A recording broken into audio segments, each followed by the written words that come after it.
Good morning. Happy Wednesday morning to everybody. I want to thank everybody for not being upset that I decided not to put videos up on Monday. It was a holiday. I needed a break. So we're just going to return to our regular scheduled stuff. And we have an update on Harry's court case. It's a big update to you guys, like seriously. So let's just jump in and cover it, shall we? Let's go. Quick recap for those of you who might not know this story, although don't know how you couldn't know it, but here's a quick recap. The Heritage Group wanted to see Harry's visa application. The Department of Homeland Security refused to release it, saying that it was private. Heritage Group then went in front of a judge and said, how can it be private? We want to know if Harry checked the box for I don't use drugs, which means he lied on his visa application, which means he should be up for deportation. And if he clicked the box, yes, I do use drugs, and somebody gave him a waiver that other individuals, high-profile individuals, were not able to get because they admitted to using drugs in the past. So people want to know, did he get special treatment? So they actually went in front of a judge. The Department of Homeland Security knew this was happening, knew this was going on. They went in front of a judge with a copy of the spare and actually said, just because Harry said he used drugs in the book doesn't mean he actually used drugs. Yes, that's right. They claim that Harry lied in his raw, unflinching account of his life. So they lost, and the judge said, I want you to give me Harry's immigration papers. And what did Department of Homeland Security say?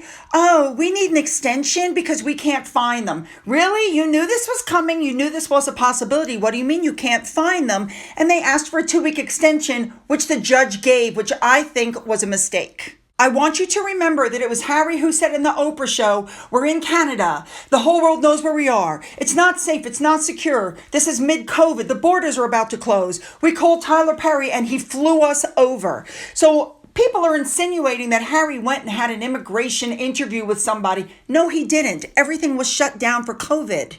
Now, one piece of the puzzle was they also said in the article back then that other agencies might need to review the documents before they were released. And that is very key, and I'm going to explain that in just a minute.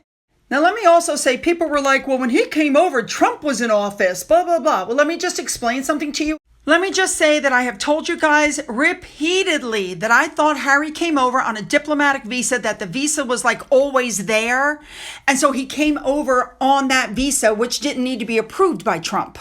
And remember also that he was married to an American, so he could have come in just based on that. But I've always said that I thought that he came in on his diplomatic visa, which was an abuse of the visa system. So what I think happened was, I think that the government didn't have any paperwork for Harry and they were running around trying to recreate it. That's what I think. Okay, so here's what eventually happened. The paperwork went to the judge who reviewed it privately. And then now the government, their attorneys are fighting to keep those documents secret, saying there could be a stigma attached if they're published. So there was a 53-page court transcript, which was supposed to be released the previous evening, but didn't get released. Now, we know, again, in February, they argued that his visa application should be released. But in the court transcripts, they claim Harry has the right to privacy and his visa documents should remain sealed. We already know that that's not true. He's already told everybody everything in his book. So what the heck has that got to do with it? Well, here it goes. Here's what I was trying to say before. They're saying, and I'm quoting, there was a stigma attached with being associated with being mentioned in law enforcement records. Wait a minute.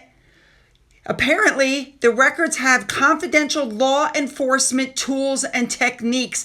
And this is the first time that law enforcement records have been mentioned in connection with Prince Harry. There you go. Why would law enforcement records be attached to Harry's visa unless Harry has had some run-ins with the law?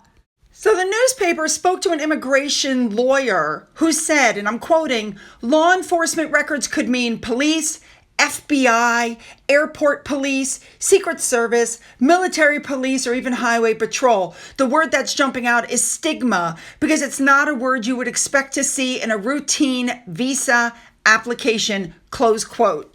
So Department of Homeland Security lost in that the visa records had to be released to the judge. Now they're fighting with the judge not to release the documents to the American public. You know, we all know he's a drug addict at this point. He's admitted it in interviews and in his spare and, all over. He admits that the psychedelic drugs was like clearing the windshield.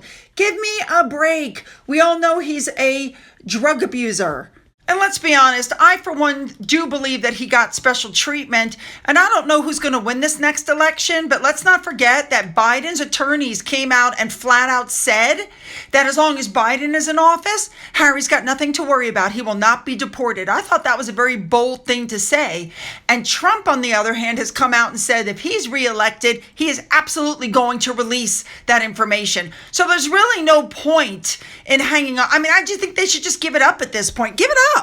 Now, a big thank you to Royally Sage on Twitter and the Royal Grift, because these are screenshots you're about to see, who read aloud the court transcript where the lawyers were arguing the case for the judge to review Harry's visa application. You can stop the screen and read it for yourself, but it talks about a certain kind of assault done against a woman. That's the worst thing you can do. And about how that is not good enough to deny a visa. Like, what the heck are they talking about? In reading some of these screenshots, it makes it sound like Harry was arrested or questioned or accused of a certain kind of assault, but that he was never prosecuted and never received charges. So it does appear that Harry arrived on a diplomatic visa, which is what I've told you guys all along. I thought he did, but you're not allowed to work on a diplomatic visa. You're not allowed to make money while you're here on that. And while it does appear from the book that Harry and Meghan didn't do things because a waiver could take a very long time, the judge thinks that the book The Spare shows that, they came in on a diplomatic visa, or at least Harry did. So the judge said, and you can see it right there, he either came in on a diplomatic visa, a waiver, or he lied on his form.